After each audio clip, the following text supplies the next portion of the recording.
la première fois dans l'histoire du mouridisme li am Touba am fa mus fa am maintenant la fa am nag du politique ay sëriñ yu nekk rakk sëñ Muntaxa di ko rëkk ñoo waral loolu. loo bëgg wax foofu. ay sëriñ yu nekk Touba di rakk sëñ Muntaxa di ko rëkk ñoo waral loolu. olof yi dafa xaw a xóot dafa xaw a xóot. di ko rëkk mooy lan ñoom xam nañu di ko rëkk mooy lan maanaam jàppale wuñ ko ci liggéey bi. dañ koy saboté ay.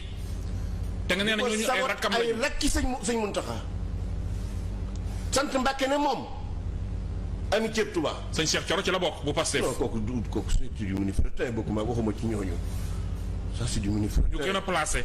bien sûr mu dawa wolof Njaay def ne ponkal bu dabee waxambaane bukki bu dabee waxambaane ci doxin wala dafa am ñu nekk Touba di toog ak ki politicien di jëw sëñ Muntaxa ñenn ñi dañ koy def parce que dañuy xeex Seex Bas ndax te la nga cër ndomba tànk bi ñu ko jox yéene wuñ ko ñenn ñi jàpp ne sëñ Muntaxa ak sëñ Bas Macky Sall dañ di jox xaalis ñu di ko lekk bàyyi leen.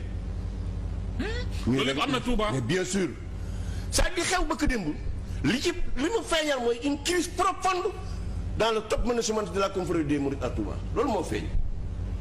man de li ma jàpp xaar màggale avant nga yeggali ay coow àgg na xaar may ma tuuti rek màggal parce que c'est important sëñ Modou Moussa nekk na xalif yooyu amut. oui sëñ Fallou nekk na fi ay mbàkke ne moom bokkuñu jublu ko ay politique waaye li am Touba mos fa am.